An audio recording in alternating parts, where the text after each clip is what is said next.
Hello there, I'm Jacob. It's great to see you. What an exciting time of year. We're counting down to Christmas. Maybe in your house you've already got a Christmas tree up or an advent calendar going.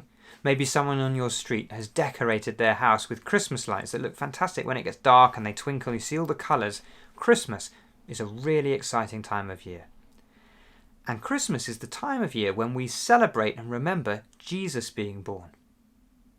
I was speaking to somebody recently who couldn't remember, is Christmas when Jesus was born or when he died? Well, Easter is when Jesus died on the cross and rose back to life, but Christmas was when he was born.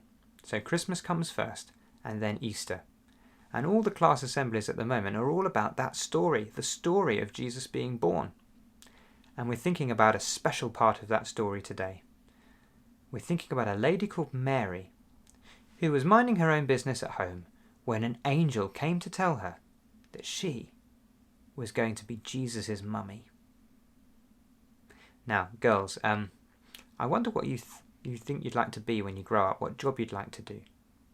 Well, a very special thing that girls can do when they grow up is to become mummies. And Mary was about to become a very, very special mummy indeed, because the baby she was going to have, called Jesus, was no ordinary baby. He was very special. Let's find out what the angel said to Mary. I've got my Bible here, and I'm reading from a book called Luke's Gospel, all about Jesus' life, and I'm starting in chapter 1, because that's where he talks about Jesus being born. He writes, "In the 6th month of Elizabeth's pregnancy, God sent the angel Gabriel to a town in Galilee named Nazareth. He had a message for a young woman promised in marriage to a man named Joseph, who was a descendant of King David. Her name was Mary. The angel came to her and said, 'Peace be with you. The Lord is with you and has greatly blessed you.'" Well, I don't suppose you ever had an angel visit your house. I haven't. Mary hadn't. And I bet she was very surprised when the angel arrived. It would have been a bit like this. So bright, so scary and terrifying. Okay, let's calm that down. Okay, so it was a scary moment. It said Mary was deeply troubled, says Luke, by the angel's message, and she wondered what his words meant. She was thinking, is this good? Is this bad? The angel said to her, "Don't be afraid, Mary. God has been gracious to you. It means he's got something good for you. You will become pregnant and give birth to a son, and you will name him Jesus." The angel's come to tell her she's going to have a baby. Oh, well, lots of ladies have babies. What makes this baby so important that an angel needs to announce it to Mary? Let's find out. The angel said, "He will be great and will be called the Son of the Most High God. The Lord God will make him a king, like his ancestor David was, and he will be the king of the descendants of Jacob forever.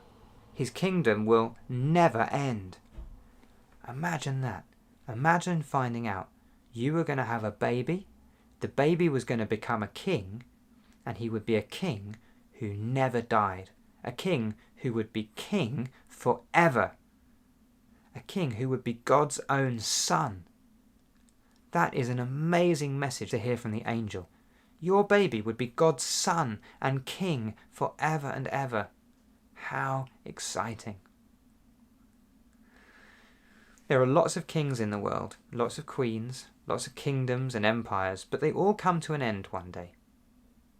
Sometimes they're very bad kings, and they're very bad kingdoms, and it's a good thing that they don't last forever. But Jesus, well, he was a perfect person. He was good and kind and fair and loving. And it is very good news that God has chosen him as the one who would be king forever. But his kingdom isn't just in one country. He's not king of America. He doesn't have a castle in England or Nigeria or Japan. No, he came to be king of the whole world. And so his throne isn't on earth. His throne, where he sits with his crown on, is with God in heaven. What exciting news for Mary to receive. That's why we celebrate Jesus being born at Christmas, because it was the birth of our King. Everything I've read to you really happened. This is where it happened, in a town called Nazareth. And it happened 2,000 years ago, which means if you had a time machine and you could go back in time 2,000 years, you could stand and look in the window of Mary's house and see her talking to the angel. It really happened. And what God wants is for all of us this Christmas to remember that Jesus was born to be King, and to celebrate and say thank you, and to remember that even now Jesus is on his throne and that we can be part of his kingdom. Well, in a minute I'm going to hand it back over to your teacher, but first of all, let's say a prayer together. Let's bow our heads to pray.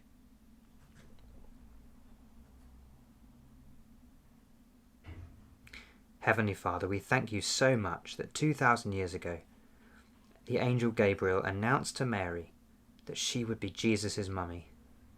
And thank you that Jesus came to be the King of the whole world forever and ever. Thank you that we have a good King in charge. And we pray you'd help us this Christmas to remember him, to celebrate him, and to say thank you for him. Thank you that all of us are invited to be part of his everlasting kingdom. And we pray to you in his name.